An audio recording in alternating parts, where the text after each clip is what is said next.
Hey everybody. Hey everybody. Welcome back to the Unreal Engine live stream. I'm your host, Alexander Pascal, and joining me today, Mike Fricker, Lauren Ridge, and Yannick Lange, all the way over here. Virtual Yannick. Hey, yeah, okay, cool, he came in well. And yeah, in a bit, Ryan Brucks will be on too. We're all going to be talking about VR editors, VR mode. I've been corrected on this, it's no VR modes, new awesome features. But first, it's the news. First things first, if you've come over to unrealengine.com/blog, you've probably noticed quite a few new updates. I've mentioned in the last stream we're going to be adding in a lot of our GDC talks as YouTube archives, so here's a couple more for you. Making Physics-Based Mayhem, this is an Alan Noon talk. It's pretty crazy, lots of exciting stuff, physics. I think he just basically blows up minions from Paragon all over the place. It's really good.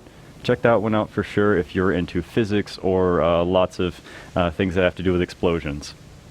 Next up, true photorealism in real time. This one is a talk by Min O. He's actually started off here as an intern as well and eventually transferred into being a technical artist associate.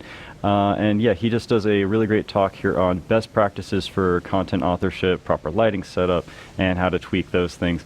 It's kind of harkens back to the McLaren demo we did in 2016, so definitely want to check that one out. And also, if it interests you, check out our live streams on the McLaren demo that we did before as well. All right, next up. Unreal Summit 2017 is happening this April at COEX in Seoul. Yeah, this is pretty straightforward. On April 22nd at the Convention and Exhibition Center in Seoul, we're going to have the 7th Annual Unreal Summit, and it should be pretty exciting. There's going to be a ton of sessions. It's just one day, so if you're in Korea, you're going to want to come out, check this one out. Here's some from last year, pictures from last year. It's really nice.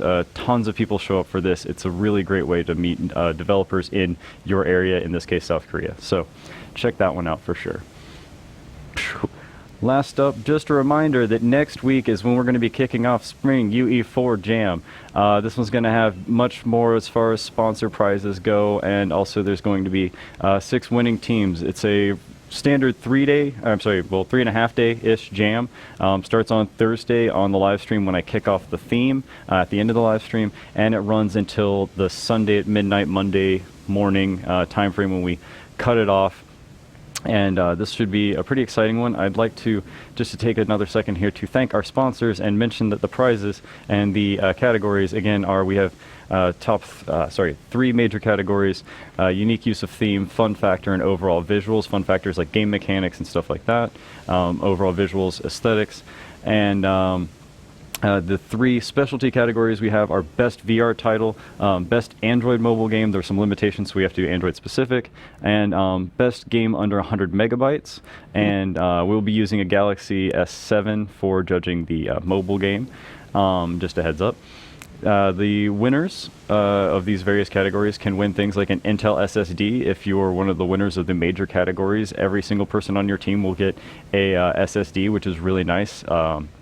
From Intel. Thank you guys so much, Intel. Houdini licenses for your team members. That's licenses to SideFX's Houdini engine, which actually is has a plugin for UE4. We've got a previous stream on that. Check that one out too.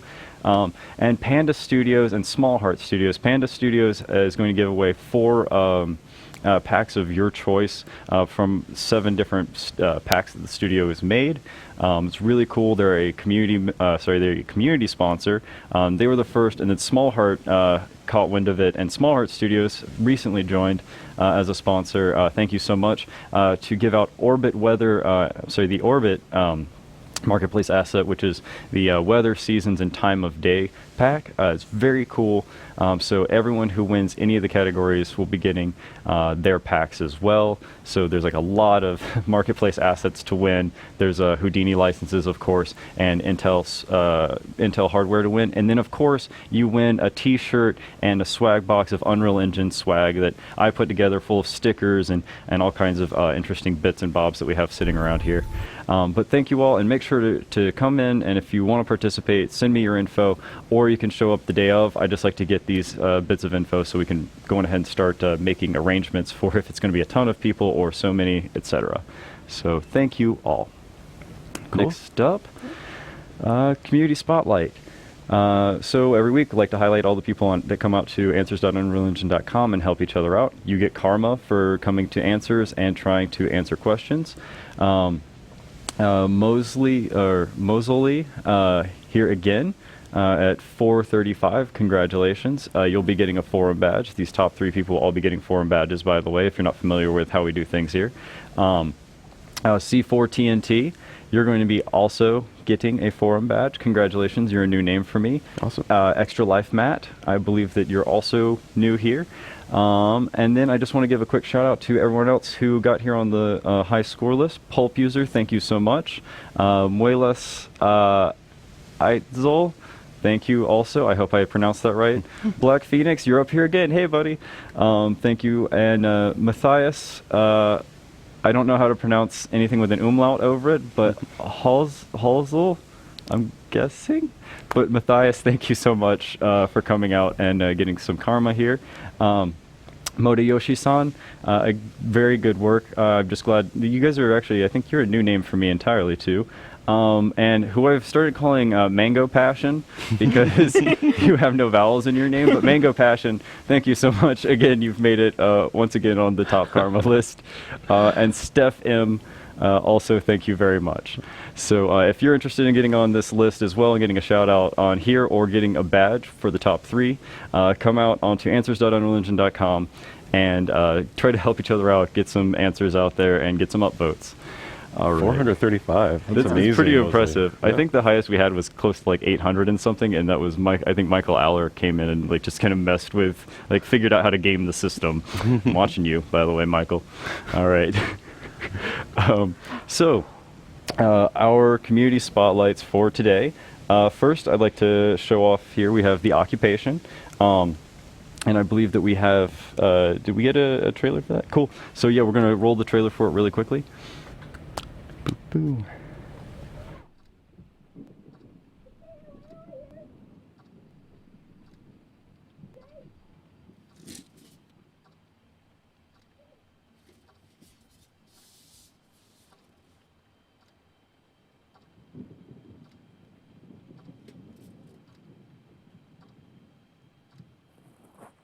Hello? You must be a big-time journalist. Finally got a real story. Right.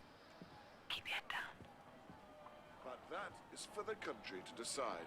With immigration at the heart of this debate and so many opposing the change, is it...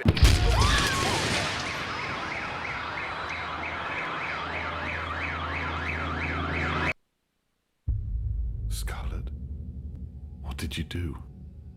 I understand we didn't see eye to eye, but I never thought you'd go this far. How dare you put this on me? The people need to know that their government is lying to them.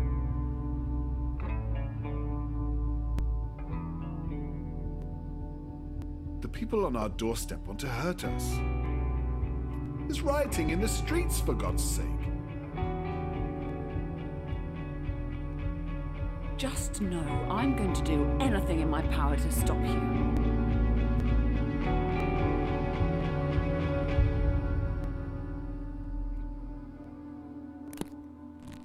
You can't see this right now, but you don't have another choice here.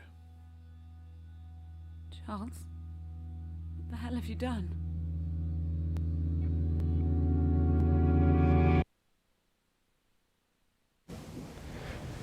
Cool. Awesome. That was the trailer for White Paper Games. White Paper Games' newly announced game, The Occupation. It's a very interesting game about being a journalist and leaking information. Come check them out at occupation-game.com. And the first playable demo of The Occupation will be at the Unreal Engine stand at Rezzed in London next week. They're going to have 4 stations, and they're going to be showing off the content in Editor, so you can actually take it apart and see how that stuff was made. Okay, cool. But, yep, great work to that team. I always love to see their new UE4 title. Yeah, it looks awesome. All right. Next up, All Walls Must Fall. Some of you out there might already be familiar with this title. All Walls Must Fall, a tech noir tactics game, which takes place in a very interesting world where the Cold War never quite ended, and people go to nightclubs a lot, and you go into the nightclubs and cause havoc for various reasons. You have reasons, but the overall mechanics of it are basically there are procedurally generated nightclubs. You go into them and wreak havoc in various exciting ways to very cool, oh yeah, the music is great too, to very cool stylized graphics, neat music, and tactical gameplay. If you are interested in getting involved in investing in this game, please come down to Kickstarter, All Walls Must Fall. They have actually done pretty well. They have 27 days to go, and they're already more than halfway to their goal. So that's how you know you're going to get stuff out of this. It looks like a turn-based isometric kind of tactics. Yeah, it actually harkens back to like a lot of 90s tactics style games, and then they really kind of ramp up the punchiness and the stylization of it. So very cool. Yeah. Next up, cool. So this one actually, I saw this one come up in a couple of my emails. A couple of people have let me know about this one. I think we pulled a brief trailer for this one too, but this is Phantom. Let's just play the trailer for it real fast, and then I'll chat about it real quick.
Cool.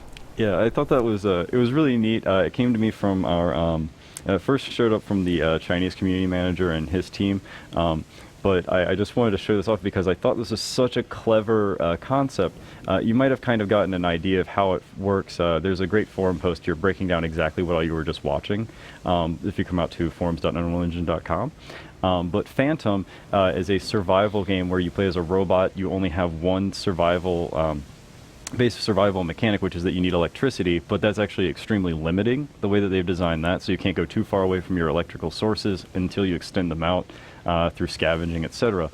But what I found very fascinating is, unlike a lot of games where you make chunks of kind of like pre-made, like, you know, housing chunks, etc., they actually use an interesting little physics system and logic system, so when you connect up parts to wheels, to engines, to electronics, it does actually form functioning things.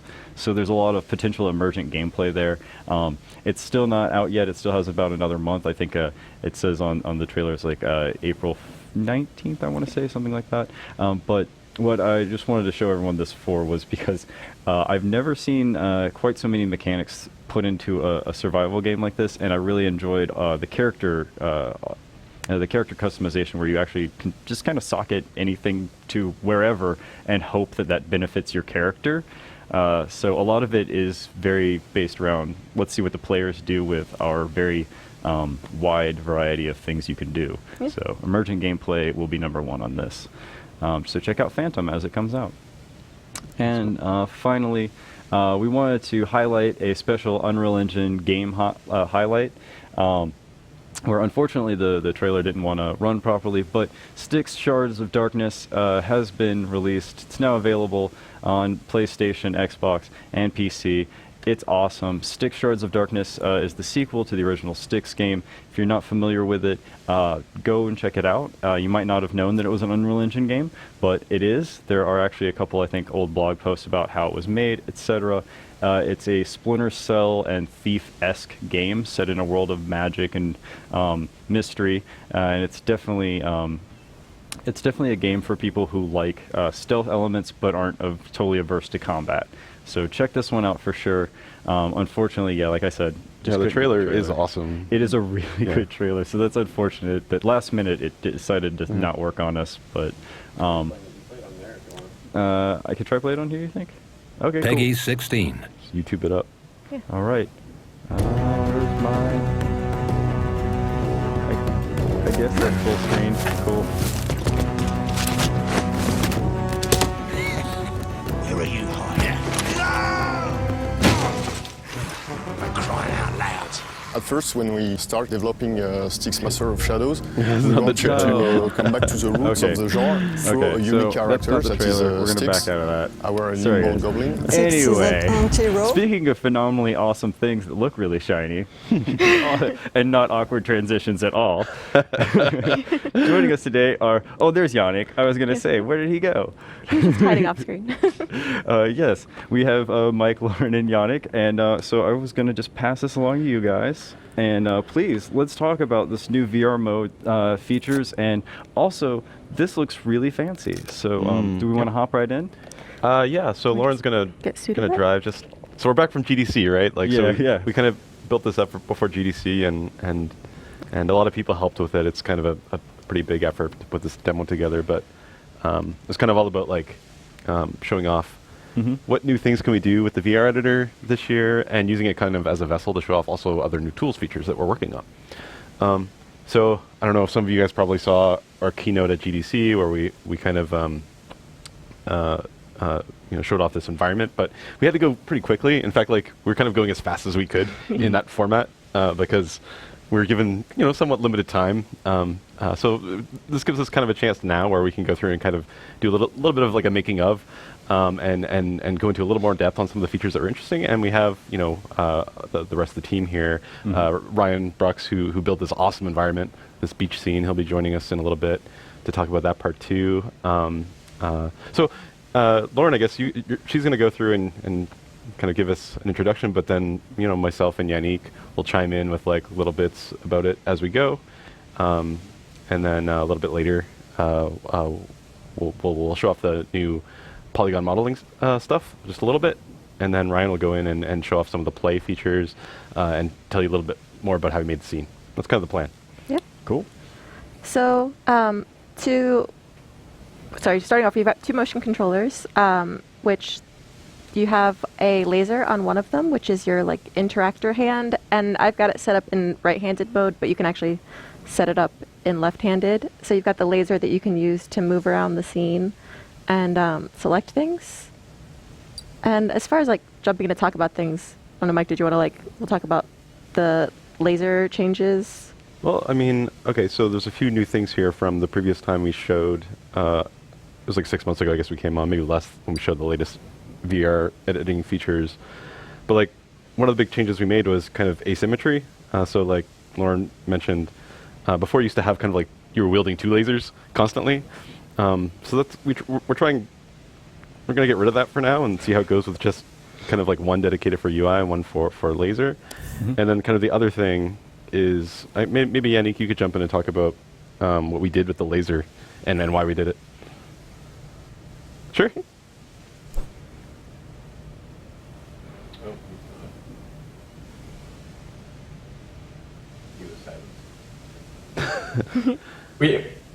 So there's like smoothing out the end of the hover location, and why we do this is to make everything precise and try to make it as accurate as possible, right? You might have seen in previous VR editors that sometimes it's quite a bit jittery, and placing things down is quite hard sometimes to put it right where you want it. And then now it's all smooth and it feels way better. So Yeah, so It's a minor thing, but it has an effect on a lot of stuff. yeah, it's like when I'm holding the controller, like it feels, I can tell it's moving a little bit, but it feels like I still have a pretty good lock on what's far away and I can grab it. So And I have the algorithm. I put it in the chat. So it's a pretty cool algorithm. Yeah, so it's a pretty simple kind of feature, but we found it made a huge amount of difference with the tool. Just because, you know, you get a little bit of unsteadiness with motion controls in general these days still, and when you're in a tool like this, like a creative tool, precision is really important, and that's one of the things, like, as a team we had as a big goal is, like, prove that you can do production quality work in VR and have it accurate and precise. So this was one of the things we did. This kind of smooth lasers. We called it bendy lasers initially. Bendy lasers. Bendy lasers, and then I renamed to lazy lasers, and then smooth lasers. Why didn't we stay with lazy lasers? I like lazy lasers. Laser McLaserface at that point. I was initially like super against it too, because I was like, oh man, like it's just gonna make it laggy. But then when we tried it out, it was awesome, and I wanted it cranked up even more. yeah, just all the kinds. Yeah, it doesn't feel laggy at all. It needs some sound effects though. Okay. So to move around the world, I actually just grab onto it and like pull myself towards where I want to go. So like if I want to move towards this railing, but I can also make myself bigger by grabbing with both hands and kind of squishing the world down. So I'm really big relative to the world, which helps to like move quickly around it, but also kind of get a good bird's eye view of your level. So I can kind of look in a bunch of different directions. I can grab and rotate the world around me so I can see, you know, far in a bunch of different ways. So I can start, one of the other things that we showed that I don't know if it's on our list, but so the new radial menu, we wanted to expose a lot of things from the desktop mode so that it was easier to get to them without having to kind of click through a lot of small UIs. So like now I can just put us into foliage mode from the radial menu. And actually, one second, I will show the other thing that we worked on, which was kind of a preview of where we want to place the UI. This was something that Yannick worked on to be able to kind of tell where you're going to place the big UI panels, especially because as I'm really big in the world, the UI is going to scale with me. So I also really enjoy the aesthetically pleasing like pop in and pop out of the menus. It's really nice. Springy thing. That's just like those things really resonate in VR, where it's just more physical and you're more immersed. Having transitions, like I'm personally, the other guys will tell you, like any kind of like teleportation or popping, we really like to avoid those. Yeah. So we spend a lot of time, you know, making things nice and smooth. So everything like animates in and has a nice like sound effect and stuff to it. I'm trying to get like a little bit of a trigger pull here so I can just get the grass, but. So 4.15 actually had some of these features. Right. It's just now they're more polished up. We spend a little more time polishing them, and the UI works. UI is a lot smoother to use now. And just to clarify, where can people get this right now?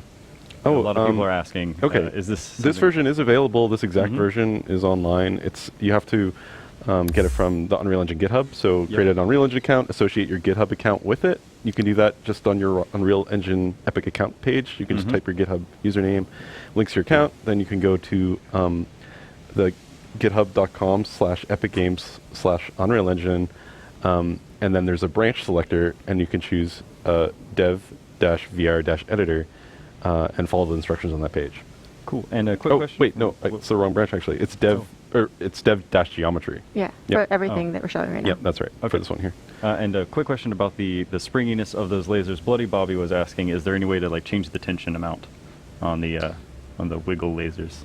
Yannick, is there a preference for that? Yeah, you can actually. There are some commands, but I don't know them out of the top of my head. So they exist. I'll have to maybe get those later. We'll make sure it's in that link that I put in the chat, there's this interactive demo, and you can see the difference between like the average smoothing, the normal way you do it, I guess, and this one and some others, and you can really see how this is way faster but still really smooth. So I can put down that link as well, but yeah, try it out, I guess. All right, cool. Okay. And so one of the other things that we mentioned is like sometimes you can like see your whole world from up here, but you want to then like jump down and instantly be at like your player scale on the ground. Mm-hmm. So the teleport is you kind of you grip in with the grip button and then pull the trigger, and you'll see the preview of where you're going to go, including motion controllers and all. Oh, wow. And when you do that, you actually teleport to your player scale. So if you're way up high in the air, sorry, I don't want to smack you, Mike. Yeah. Oh no, you have plenty of clearance. It's not just high in the air. Like if you look at the size of her hands compared to the world, they're actually huge. So she's like Godzilla size now. And you could move down to the ground at that size. Right. But then it's still not like player size. Yeah, you're still giant, and it's sometimes. He is so tiny. Yeah, exactly. Sometimes you just want to get back to being kind of player sized. Yeah. And so you can just teleport, and it'll make you player sized. So that was something that we've had teleport, and we've had the rescaling, but just having it be that smooth of an action was something that was new for, I believe, for this time, like for the demo. Mm-hmm. All right. Another thing was simulate. So having physics on objects on the scene to be able to like place rocks and actually like throw them around, or let's see, place a lot of rocks at once. Right. Yeah. So being able to actually like simulate and be able to move things kind of with real physics rather than have to hand place them in ways that might not be realistic was something that we really want to try to do. I know that like Yannick in particular worked a lot on making sure that there was a smooth transition both into and out of simulate, so I can, you know, place some rocks, save the state of some of them, and then kind of hop back to the standard level editor pretty easily. This might be a good time also to mention, if you've used the previous version of the VR mode in Unreal, we changed kind of the control scheme a bit based off feedback from everyone and just our testing. So before, like, you'd have to kind of press the trigger lightly to select something, or you'd squeeze it all the way quickly to actually select a move in one shot. So we kind of got rid of all that complication, and now it's much more just like the normal editor. Right, so I select it, and then once it's selected, then I can move it. But if I just click on this, I can't move it until I select it and then move it, which helps a lot for, especially for accidentally moving things. Yep. But on the accidental movement side, like, you know, we did put some work into making undo even more accessible than ever. So it's easy to undo and redo now. Well, not in simulate mode. Yeah, I'll show it when I'm not in simulate. And the other thing is having simulate means you can test out your blueprints. So I really love that the coconuts will fall out of the tree if you hit the palm tree with the rock during simulate. So that's something like being able to test your blueprints or your AI within the VR mode is something that will be new. So speaking of being more precise, the snapping is something that is really new. Let me make myself a little bit smaller here. So it's something we called smart snapping, which if I start dragging these stairs around, you can see the bounding box around them. And it's using that bounding box to decide how it should snap together. So I'm just going to place this here and then duplicate it. And you see how it's kind of snapping to different points relative to the stairs. So it's the top to the bottom. And so you can have these modular pieces that make it really easy to place things precisely. And I'm just freely dragging it, right? But I don't have to worry about them being askew like this way. Like they're not kind of... Yeah. To be clear, there's no grid turned on or anything like that. Right. It's just basically, you know, looking at actors nearby and trying to figure out where you want it. Yeah. So like this, oops, like it didn't quite snap it into place. So I could grab it and then snap it, and it's aligned.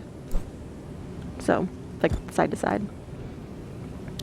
I can show the sequencer.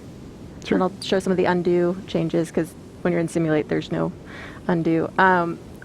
So one of the things we talked about a lot was, again, making the tools that you're used to in desktop editing available in VR, but in a way that is easy to interact with. So like I've got the sequence here that we set up on the desktop with, you know, the birds and the waves, and I know Ryan will want to talk about some of how that was set up. Can you zoom in a little bit, Lauren? Oh yeah. There we go. And like you can click around and the whole thing works. Yeah, so if I wanted to like drag keys or scrub time up here, I could. But I also can just open the sequencer submenu we have here on the radial menu. And I can do things like scrub time. So that actually puts the motion controller in a way that if I move the thumbstick to the right, it will play forward. To the left, it'll play backward. And then I pull the trigger to leave that. So again, like kind of being able to manipulate time without having to click and drag a cursor. But if I want to play from the start, I can do that. And just to be clear here also, Jonas Molgard was asking if this is something that we can do in Vive as well, not just Oculus. Yeah, Yeah, of And course. It works in Oculus and Vive. This is absolutely nice and universal like that. So- in fact, I think you can do this in OS VR and a couple other things, but you're still going to need some kind of motion controllers to do the hand controllers. Yeah, you definitely need motion controllers, but yeah, Vive works fine. Yeah. By the way, we are thinking about adding mouse and keyboard support. Yep. So you only need your HMD. Oh, that actually answers That's a Q&A later. question right there. Yeah. There you go. Actually, not only that, so yeah, we'd love to just have support the HMD on with mouse keyboard, but then also kind of the inverse of that too, being able to use some of these motion control features without having to put the hat on and just kind of using that with the desktop mode, but being able to move around the viewport with motion controls, just sitting there at your desk, totally is useful too, right? Oh, totally. The more I've used this, like the much more quickly I can get around in a 3D space in VR than I can using the traditional mouse and keyboard kind of CAD style controls. Yeah, So- just be able to grab onto the world and rotate it like this compared to like kind of making sure you've got the right point to orbit around and stuff like Yeah, that. So it's a little crazy, but once you get proficient with the controls, like you really can zip around like Spider-Man just quickly anywhere you want. But yeah, so one of the other things that we did was like, how do we represent like sequencer trails in the world? And then also like, adjusting this key will actually push the data back to your sequence. So you actually have a really good feel of, what feels right in your VR scene, and then you can tweak it right there in VR and have the data saved. So when you go back to the desktop mode or you play it again, it's updated for your changes. cool. So I just want to show undo really quick because we mentioned how quick that it was to do. So if I want to duplicate the stairs again because I didn't save their changes after simulate, it's actually as easy as flicking left on the thumbstick to undo or right to redo. And then on Vive, it's to touch the left side of the touchpad and click in, or the right side. It's a flick, Is like it- your iPhone oh, it is a or flick, something. okay. So yeah, I guess you brush your thumb left to undo and right to redo for Vive. Yeah, and then so I can just keep doing that, and then I can undo, all my changes without having to kind of dig into a menu and find undo, and then I undid one too far. Let me redo. So it's we wanted to make that super accessible. Let's see. I think this is the one thing. I'm going to do this slightly out of order. Is we mentioned that we did get rid of having two lasers all the time, but if you pick something up, you can still you'll get another laser on your other hand. So you can still kind of grab things with two hands, scale them up, rotate them around like that. So if that's something that you used a lot in your project, it's still available to you. It's just kind of a context sensitive. Once you've already got something, you can pick it up and kind of move it around that way. Yeah, this is another one of those features that, so we've had this two-handed movement mode before, kind of moving things freely, but when we added Yannick added the smooth lasers, it suddenly became like way more useful because your interactions are so much more precise. Yeah. Yeah, it was no longer like things kind of flying around. You can feel like you can grab things really easily. And then I guess we didn't talk about the changes to the gizmo right now. We didn't show those yet. So like the new, where you can see the change in your rotation. Oh, cool. What are those markers in it? You see those like indentations? What do those signify? It's just the beginning and where you're currently at. Oh, I mean like the... So you can get back at your previous I think that's stage. just cool artwork that Yeah, Hayes made. yeah. the stylized... I guess so. I see. That's I just see. cool art. I mean, We the should do normal this with, like a editor gear has it as symbol in the well. middle. Yeah. So yeah, you can kind of aim at where you want to rotate to, and you can see how far you've rotated from where you originally were. So if you put it kind of back there, you'll be close to where you rotated. And some other different changes, like if I get near the gizmo. It's a little bit fuzzy because being able to grab these handles is tricky with the laser, so we want to make that a little bit forgiving. Were there any other changes to the gizmo I mean, that the were? whole gizmo was pretty much redone Yeah. since last year to be like just way easier to use and cleaner. Yeah, just smaller. It's not in your face Yep. that much. It looks really cool and stylized now too. It's just got like a little bit more fun to it. Actually, everything kind of has more bounce and fun and flair to it than the last time I had you guys on. You made a lot of just general fun improvements. Oh yeah, there's like tons of little things like Mike was mentioning, like the animations. So like if you move the thumbstick or touch the touchpad, the arrow there in the center like animates. Oh. Things like that. So, and like I think the disc flashes when you click on it. So there's lots of little flavor things. And speaking of little flavor things, you can also make yourself really, really small in VR Editor. Those crabs are still in this I level. love them. They're like my stealth favorite part of the level. Well, not secret now that I announced it on the live stream, but they're like my favorite part of the level. These little crab if you guys friends. saw the GDC presentation, we end it with a nice, like an awesome kind of demonstration of Pixar content that our friends there were generous enough to let us use. But you know, before that, we might have done our own kind of beach environment, and so we were pondering Actually, how to show the kind of underwater area ourselves. Very cool. hang on. Oh no. Yannick knows what I'm doing. Oh boy. Are you playing? It's a crab showdown. There's a crab battle? Yeah. There's legitimately a hidden crab battle in that demo. Well, yeah, it's not so hidden now that I've told everybody, but go remix the crab battle. I kind of want to see lots of YouTube videos now. Does the wakeboarding turtle exist in here? No, that's only on my machine. But all the birds, which Okay. Yeah, How okay. are we for time? Do we have time to show we're getting a little bit tight on time in general, but if you want to do it really quick, hop into a couple of the mesh editor features. Yeah, I'd like to just quickly. So you want to just quickly burn through the. okay. Yeah, I'll just- unfortunately, we got Lighthouse kind of a late start here, and I know we want to get Ryan on soon. So, but yeah, hop on in. Okay, so I'll let Lauren. Lauren's going to go and kind of show off the new preview of the new mesh editing features. So this is kind of like a new thing that I've been actually working on for over a year now, and another programmer on the team, Richard Talbot Watkins, he's been working with me recently on this technology. But this has been kind of like a goal for a while of us to have more kind of creative tools inside the engine. Now, I mean, we're not looking to kind of replace DCC tools or anything like that. This is more of finding ways that we can improve iteration times for people by not having to kind of constantly bounce back and forth between software when they don't necessarily need to for those kind of high, those tasks that are often recurring, or those little tweaks to things. Another thing would be finding areas where we can add value by it being tightly integrated with Unreal on the creative side. So we've always had things like color painting and some creative features in the engine already. So now we're kind of like moving into polygon modeling. You can see Lauren's kind of like just quickly fleshing out this lighthouse mesh that she's quite well rehearsed in at this point. I can make lighthouses in my sleep. Yeah.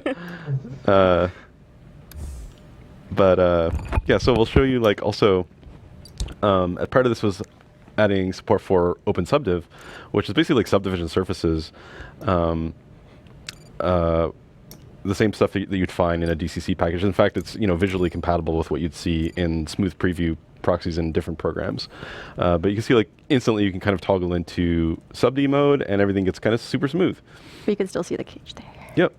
Yeah, and the base cage is kind of on the outside. So even though it looks like this smooth kind of model, you're still interacting with that kind of blocky shape and this kind of smooth proxy is updated as you model. And any 3D modeler would be kind of experienced with this kind of stuff and totally used to this. But it's kind of a cool way that you can now kind of create high-end looking geometry kind of right in here. And this is really just kind of the beginning.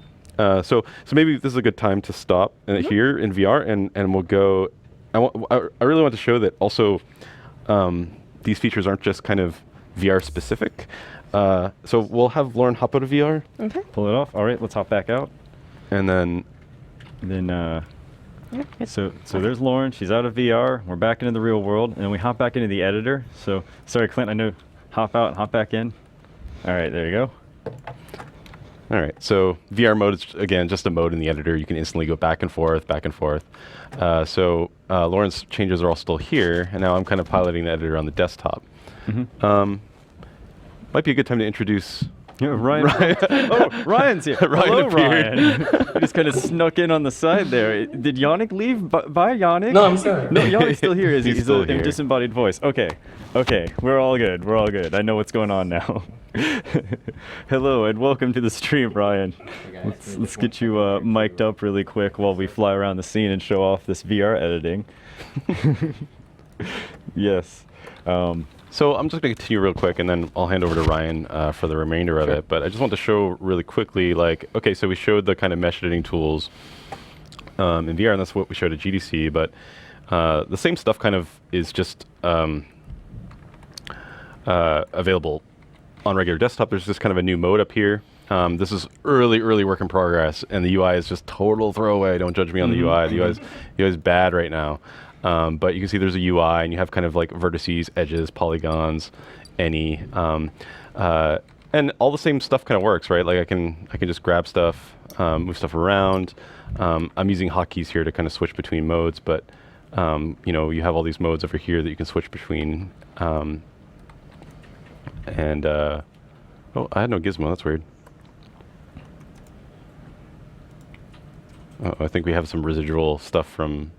Were you in the snapping mode, maybe? No. Oh, okay. Oh, it kind of froze up. Oh, it's hanging. Yep. And we're live. That's okay. I mean, for Ryan's part, it's fine if we restart it anyways. But this might be easier for me to just restart it. Where's the shortcut at, Lauren? You can feel free to minimize that stuff over there if you need to get to it. See if we can just restart it. Yeah, it wouldn't be a live stream without at least one thing kind of going sideways. Oh, we never really tried this, actually, doing the demo for the GDC build and then doing desktop stuff. Well, as we're waiting for the editor to come back, this might be a good chance, actually, for us to show we have a video recorded ahead of time, just that gives a little bit of history of how we ended up doing the beach scene for the VR editor. I think Clint has that video. Roll that so this is something that I had been working on mostly in my spare time at home for the past 6 months or so before the GDC demo. And it was intended just to be kind of a explorative underwater diving, surfing, swimming, climbing experience. And I started working on it more and more at work in between other tasks that I was assigned to, such as helping out various tech demos and game teams. So we have this little video that some of the guys in our video department, like Joe Wilson and Alex Gonzalez, helped put together. It just kind of showcased some of the fun little features that I was messing with, like painting the surfboard here, which is what my daughter used when she painted a bunch of the surfboards that we showed inside the GDC keynote.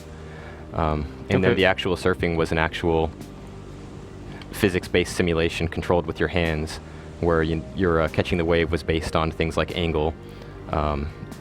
Okay, Ryan, just things like that. Hold up 1 second. I'm just going to do the geometry thing real quick. Well, we started the video. So. Oh, he's talking over the video. Oh, You're good. Awesome. So we have the video here going, just showing, getting in and off the wave. It has a little bit low surface friction in this particular version here, but you can see you could look around and see your hands and touch the wave and some fun stuff like that. And then as well as a quick little rock climbing demo, which is nothing too complicated, basically doing line traces from the hands inside of the pond. And you can actually go up and climb up these rocks, and a lot of these rocks in this demo come from the kite demo, which is always a good base to start from when doing kind of a realistic environment like this. And this rock here, people might recognize it. It was photogrammetrically made from Marsden in the UK, so we actually sent a guy there to capture that cliff. So this was a good chance to use it in kind of a similar, it's actually not in this version of the level anymore, Mike. No, okay. Sorry, we actually deleted it. It was at one point. But yeah, so that was kind of the history, and then Kim approached me and said, hey, we need something to show VR editor in. It's kind of like the Western Village from last year, so the surfing thing kind of fit nicely, and then got to get some help doing, polish and working with Mike and Lauren and the rest of the guys like Yannick. It was really cool. Time to push, blueprint stuff, as well as, editing actually in VR, which is perfect because I was intending this to be a VR project as well. So go hand it back to Mike for a second, and then I'll jump in. Yeah, I'll just quickly finish up this up. I just want to show a little bit that, we're writing these new tools. We're trying to design new tools now a little bit so that they're kind of, we'll always test them in VR as we build them now, which is kind of new for us, new kind of cultural thing too. But this one was maybe designed from the outset to kind of work in both, which is maybe the pilot for that. But so I'm no polygon modeler or anything like that, but I can just show kind of like some of the basic stuff, like Lauren was doing. You know, we have inset, and again, I'm just using the mouse cursor now and the regular kind of editor controls. We have, you know, kind of, I can select any edge or any vertex and do kind of just insert loops anywhere I want. Cool. I can go to sub-D mode whenever I want to, keep inserting loops, you know. We could end up with like a nice kind of chamfered look to this just by putting some loops in and subdividing. We can drag and drop materials on any of these faces and select different faces. All that kind of works. It's a bevel feature. Wow, it's a very powerful tool overall. Oh yeah. But I guess that's kind of the main thing, is just showing that this is coming to desktop editor and VR. It's just really a super early kind of preview, maybe unusually early. It's not going to be in the next release. We're kind of looking at maybe the release after that as having it early access. So 4.17 for people who aren't on the whole history of the versions. Yeah, we'll have it in some form, at least to the level it's usable right now. Probably a little better than this in 4.17. But of course, like, it's all on GitHub. All the code's on GitHub. Yep. So you can try this out and send the team feedback pretty much whenever you want. And if you're watching the archives, it'll be in the description. If you're watching us live, I've just posted it in all of the chats to the GitHub link, I should say. Cool. Okay. So I'll hand it back to Ryan, and he can show off the rest of this environment. I guess I can just wipe this. If you wouldn't mind deleting that object there. I'll probably just jump into VR actually real quick. Okay. Let me switch to 1 sec. Control? Do I need to go? I think you need to press the VR There button. you go. Okay. Scale up. So Lauren already gave you guys a good overview, but you know, we actually have a fairly decent sized island. Again, most of these are rocks from the kite demo. And a couple of these assets are actually from the marketplace, such as the palm trees and the tiki huts. And we went through a bunch of different versions of what do we want to show in terms of the modeling on the stage demo that could be both quick and kind of explain it. The first couple versions, we were doing things like a lot more modeling of these railings and things like that, just because we thought, oh, level designers will want to see that. But we ended up kind of shortening all that stuff down and more focusing on giving a broad overview of all of the tools. Actually, I guess go ahead and just jump in as a... actually, you know what? And before we knew we were doing things like the Pixar scene, we actually were going to have our own little version of the coral reef here, which I'm going to go ahead and go underwater. So we have our own little realistic reef. So this kind of helped us, you know, when we were talking to the guys at Pixar, showed them that we have a lot of the R&D done for, you know, displaying caustics and corals and reefs and things like that. Yeah, the caustics look awesome, man. So this was all part of that original prototype of swimming underwater and exploration. Although most of these assets, you might notice, they're a little bit low poly. They're actually all photographs from my saltwater fish tank that I used to have a few years ago, just in like crazy little cards and stuff. But they hold up pretty well and they're pretty performant. Yeah, world scaling doesn't work with my post-process, which is a little unfortunate. But so we've got this whole, and this is a Gerstner wave implementation. There's already a few projects on the marketplace that have similar things, like the I forget, one of them is called the Ocean Project. There's another community-based ocean project that a lot of people have been contributing to. So if you guys want to get something similar, you should probably start with one of those. And then before we did the whole modeling a lighthouse, actually, where do I want to go? Tools, and then play.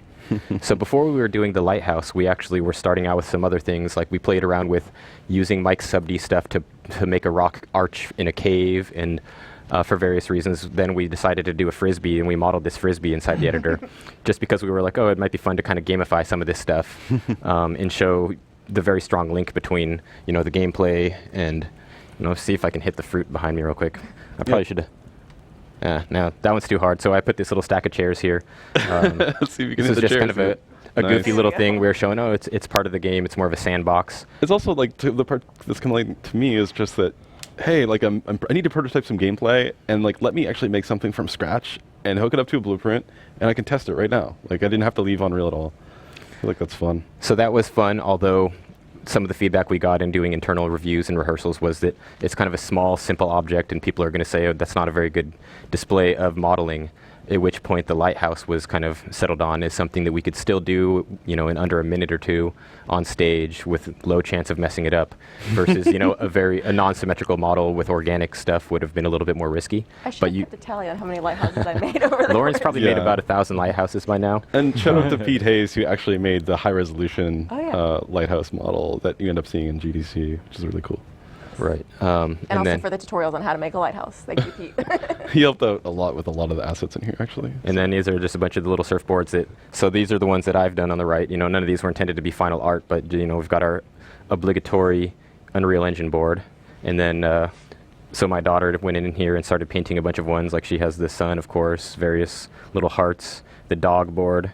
And so it was kind of funny that I had these in the level on accident, and while we were doing the rehearsal one day, it kind of let it known that my daughter had painted some of those, and Tim Sweeney actually latched onto that idea right away and got really excited and said, "Oh wow, can we show that and mention that in the keynote? Because I think that's a powerful message." Oh, that's very cute. So it was kind of not planned to be that way, but at the same time, having those pink colors adds a lot of contrast to the scene, and things like that.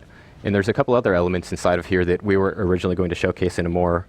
Oh, I guess I have to get back hold. Okay. So you'll notice we have these birds over here. These are actually from the Zen demo, which you guys might remember from our our Apple demo from a few years ago. Actually, that one's available for download if you guys want it. It's on the launcher. Yeah, exactly. They're a little bit different in here. So that bird was originally made by Josh Marlowe, and Nick Donaldson did the Vertex shader flapping. So those are animated through Vertex shaders. And if we go, hang on, I think I need to open the sequencer through the content browser. Is that right? Mm-hmm. It's been a while. Demo. Oh, it's right there on the one that looks like a beach. Oh yeah, there it is.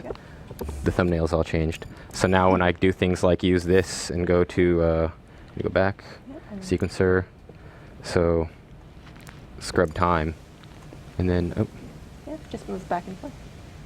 Do you need to be in Simulate? Oh, I need to be in Simulate. Hang on. Sorry, guys. I think that's how you hooked it up. Do I need to close sequencer now? No, leave sequencer open, but click the trigger to go back out of scrub time. There you go. There we go. So if I'm in Simulate mode, and now I go back to sequencer, scrub time. So notice we have everything in this scene, including the water and the birds. They can be reversed and pressed forward.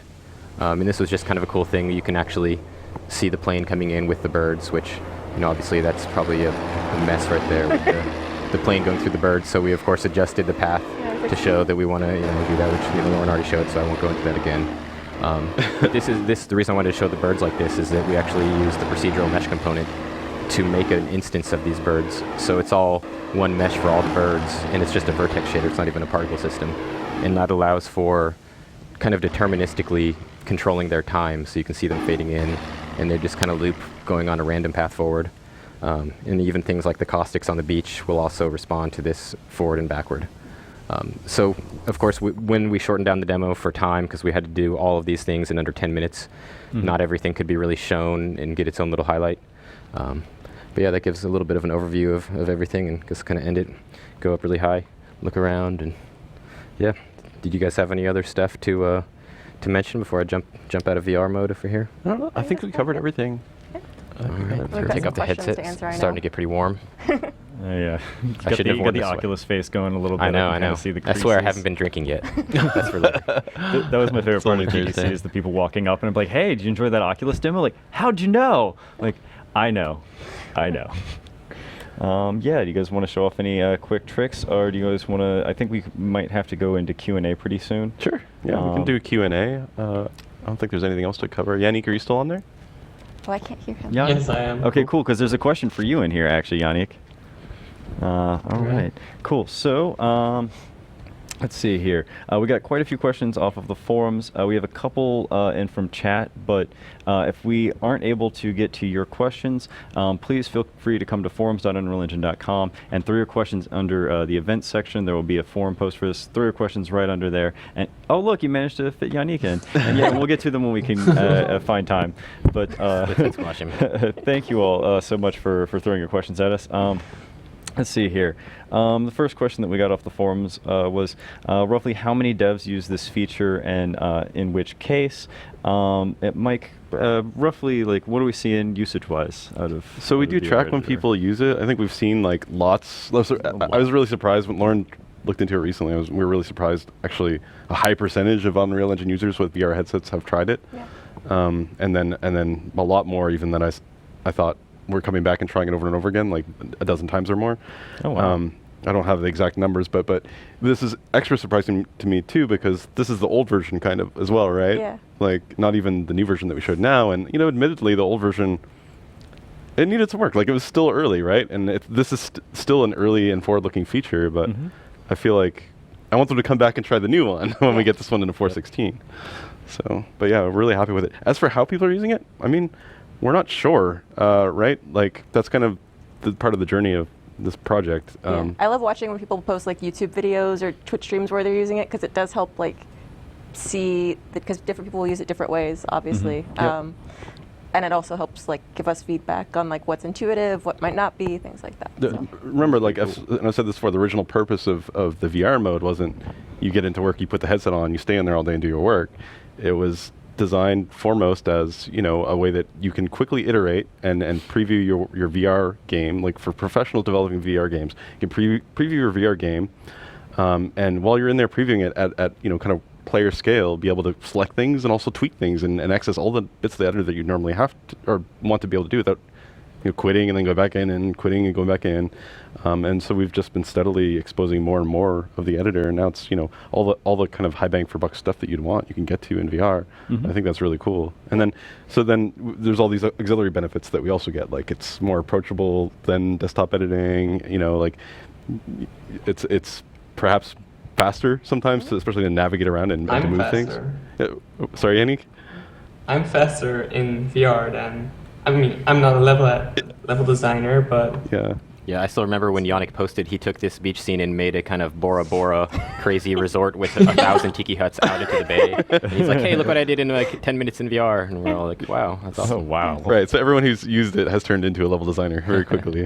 Or it's like putting the lighthouse up on the cliff was super easy, like during the demo, just to kind of grab it and place it up there rather than like make sure I actually placed it there, not in front of the cliff because I didn't have perspective, things like that. So, cool. Yeah. Very cool.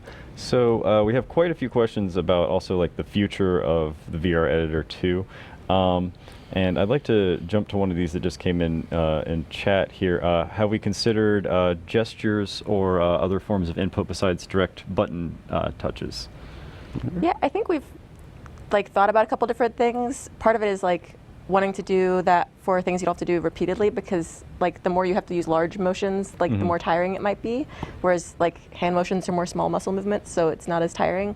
But for things where that feels most intuitive, then definitely I think we're looking at like what is possible there. Or I think even like I had an idea of, you used your thumbs on the thumbsticks to pull things in from the outside, so like even more gesture-based things using the controllers feel good. Okay. Cool. Right, next question on here. Oh, and this is one I feel like we've probably asked it on a previous stream, and you guys might have answered it, but just for safety's sake, have we looked into how blueprints may be handled in the future, and have we considered a 3D blueprint world where you have blueprint boxes all around you and stuff like that? But there's funny, there on one of the forum threads, there's some concepts that some users had done of that a ways back now, but there's some pretty interesting ones. But I don't know. Yeah, we've talked about it definitely. That's not when it comes to my mind the most productive things you could do in VR today. Like writing gameplay scripts isn't the first thing, But we had kind of, and this is where feedback and ideas from you guys would be cool. But one of the ideas we had, was kind of you do your gameplay scripting in the blueprint editor or in code like you would now, but some means of kind of exposing kind of physical ports on objects in the world, and then doing kind of the wiring between objects. So it's more just like event-based programming, where you're just kind of hooking up logic gates in the world using familiar controls in VR editor. Right, like this switch will control this light, and you just want to drag something between them. But like things like still typing and like I think actually building your blueprints will probably still be faster in the desktop for now. But then like tweaking your blueprint, like, oh, I want this to spawn 7 things instead of 8 things. That'll be something that's nearer future in VR mode, probably. One of the things that I'd like to see in that same vein is I've noticed I tend to do a lot of debugging by manually placing text components on things like my hands or my surfboard, and it gets a little bit complicated and overwhelming to keep track of the number of places they might be setting things for that. So maybe some sort of debug palette where you can just push values to and just look at things generally might be interesting. But yeah, if there's a lot of ideas, it's the implementation that's the tricky part. All right. Let's see here. The question for Yannick here. How's co-op coming, buddy? As I asked to the floating sky. Because I know a few people on YouTube, on YouTube's chat were asking about if we can do co-op or if it's been considered. And I remember quite a while back you waved a fire particle in front of me in a co-op multiplayer thing you were working on for multi-dev in UE4. Is that going to be a term now, multi-dev? We're going to have to actually coin terms for this. I cannot really answer that question, I think. I mean, it's a really tough thing to do, and we talk about it a lot. Like, it's a really interesting feature, but for now, we'll wait. All right. So let's see here. People are, of course, a lot of people are asking about this particular demo scene. It's not going to be released publicly as a demo scene as is. Do you guys have any word about what you can say about this particular scene? We currently have no plans to release this scene, so yeah. Okay, so that one answers that one straight up. Let's see here. I would love to have the ability to pick up a nearby object and have it attached to the controller for minor rotational adjustments with smart snapping maybe and placement. Has this been discussed internally? I guess it's like grab, rotate, let go. I was working on this today. So. Oh, well, there you Pretty sure we're doing it. We're working on that. It's a good suggestion, though. It's so good, we're actually going to do it. There you go. Actually, we shouldn't have said that we were going to do it. We should have just been like, we hadn't even considered that. Yannick, get on that right now. Thanks. It's your idea. Well, we're going to try it out. We'll see how it goes. See how it feels first. Yeah, it's kind of interesting, and we've mentioned this on other streams. It's the Wild West when it comes to UX, UI design. We're still kind of figuring it out as we go, but luckily we have a lot of brilliant people here to work together on it. Well, like even with the smart snapping afterwards, like we got that first iteration of like the boxes snapping corners to each other and center points and stuff. And we've got some other ideas outlined that we want to do for like better ways to kind of place things together so you don't necessarily have to like move around them as much. So snapping and how to move things intuitively is definitely something that we're looking at. Yeah, we're not done. It's like, we have like tons of stuff we didn't get to yet, so it's just going to get better. And there's been like an official, has there been like an official, I guess, release or edition date when everything kind of gets completely injected? I believe it's been mentioned in another article somewhere. So the everything VR editor or VR mode specific, so like the new radial menu, the asymmetry, all of that, that will be in 4.16. And then it's still going to be experimental, but it'll actually, the toolbar button will be there by default if you have a Oculus or a Vive plugged in, so hopefully that'll make it a little bit easier for people to try out and like give us feedback on. And then you said either 4.17 kind of things for the mesh editing, at least being experimental or early access. Yeah, mesh editing will be, it's still really super early for that, as you saw. Yeah, we'll have a version. My goal is to have it in the main master branch by 4.17. It might change, but that's kind of the current goal. But it's still really early. There's a lot of things we want to do with that. There's things I didn't mention too, like we've kind of designed it so it's fully scriptable. It's kind of one of the first features that from the get-go, the whole thing can be scripted. Like everything you do in the viewport with tools, you could do with Blueprint scripting or C++ and programmatically build up meshes. So when I last at Big Friday, I actually programmatically built that lighthouse. Really? Yeah. She couldn't get enough of the lighthouse. She just, we didn't make enough lighthouses. Yeah. Well, I figured I'd make a blueprint to do it for me. Yeah, so it's actually, the mesh editing project is actually piloting a number of other changes in the editor that are really important, foundational changes. For example, just being able to show that this kind of one system works in both VR and on desktop was kind of a big deal. It's one of the things that Yannick had spent quite a bit of time on over the last year, is kind of working out this kind of new framework where you can have like transform gizmos and snapping and just clicking on things and moving things with a mouse versus, motion controllers versus, some future different input device, all under one framework. Where if you're familiar with existing Unreal Engine code, the viewport stuff for that is, pretty mouse cursor centric. So we couldn't use it for VR. So we've been working on kind of unifying it. And so the mesh editor is kind of the first example of utilizing that same framework on desktop as well as in VR. And, long term we'll hopefully retrofit more systems. But this is why it's bigger than just mesh editing. There's a new undo system involved with it. We're doing this kind of new extensibility initiative where we want more pieces of the editor and the runtime exposed to scripting right out of the gate and holistically, not just like little bits, but exactly what you get in C++, you get in Blueprint. So it's piloting that. And then there's just kind of like a whole bunch of other things to it too, like the open subdiff is just kind of the beginnings of this. This is edit time subdivision. We don't have any, we haven't implemented render time adaptive subdivision yet, so that's kind of on the radar. So a whole lot of pieces to it, which is why like 4.17, super still early access kind of thing, but we'll just keep working on it. All right, so it sounds like 4.17's like 4.16 will be the one to first grab it, try it out, bang around and give us your feedback. 4.17 is going to be a lot more polished. The VR editor will be. Yeah, VR mode. It's good to go. It'll be all this stuff for 4.16. Yeah. Yeah. Oh, okay. Very cool. It'll be on the toolbar. Everyone will see it by default now, like Lauren said. It'll be grayed out unless you have an HMD plugged in that we support. But as long as you have an HMD plugged in, you can just click it, and everything we saw today, actually a little bit improved even in the latest build, should be in that release. So we're really excited actually to get that out there in this form. I know. We weren't quite sure we were going to be able to put it out that early, so I'm excited.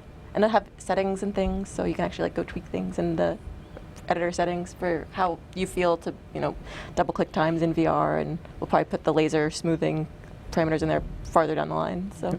Ooh, it'd be kind of interesting to get feedback back from the community what their like preferred settings are, and then maybe we find like what the actual ideal numbers are. That'd be kind of interesting. Oh yeah. I mean, there are commands for almost everything right now.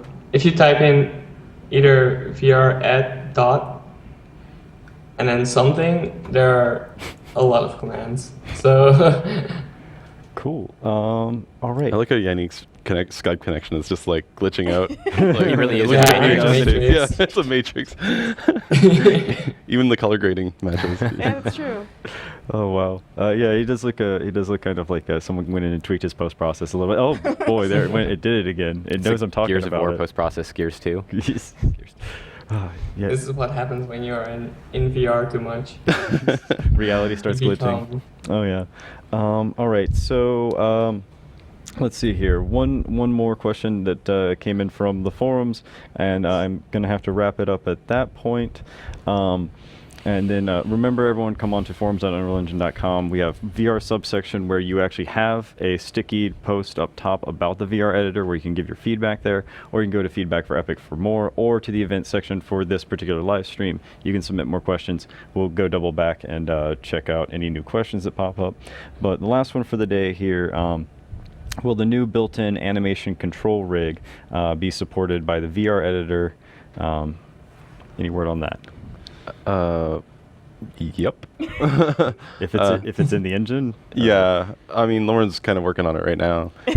So yes. It'll be in there eventually. It won't be for 4.16, but at some point. I mean, this is the thing, right? Anything you see on desktop that looks remotely useful, we want to get working with the VR editor. So we showed that at GDC. Of course, we want to get it working in VR. Oh no! As soon as I saw their tech talk, I was like, I want to get that working in VR.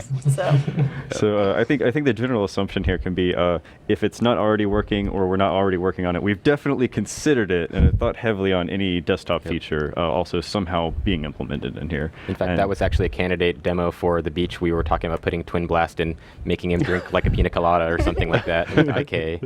But of course, we didn't have time and had to narrow down the scope. Yeah, to crab battle, yeah, which is a vast improvement in my opinion. Definitely. But yes, that's going to be the last question for the day. Thank you all for coming out. I don't think we've ever had 4 people on the stream before, so thank you to Clint for actually Clint, for ranking us all. for putting up with all of our madness. Looks like 5 people. Yeah, it's 5 people. Oh, you're right. I've never had 4 guests, I should say. But yes, we've never had 5 total people you're a person. on here. I can't count numbers. How do they work? You count 2. But yes. Thank you all for coming out. Thank you all for watching. And as my last little spiel here, remember to hit all of the likes and follows and subscribes and thumbs up buttons and upvotes and whatnot that are appearing on all of your various social media and streaming channels. That way we can get all the content to you better and faster if you're following us and subscribe to us. And also those likes and plus signs and smileys, they just make us feel good. Thank you so much for those. Stick around though. Once these guys get going and I let them get back to work, I'm gonna hang out here for a few minutes. We're gonna play some War Tile. Wait, can I stay and play War Tile? No way. What? No, you guys have to actually do real work. I get paid to play War Tile on camera. Come on, I have to guys. go to meetings. We're not trading. No, you enjoy those meetings. But yes, thank you so much to the War Tile crew. They've actually been posting their development for like ever on our forums, and now it's gone into early access, and then I think it might be getting released pretty soon. So they sent me a copy of it, and I was like, I totally need to play this after the stream. So we're gonna drop it off here, and thank you all again. We'll see you all on Tuesday. So see you next time. See you. guys. Thanks. Bye, Yannick.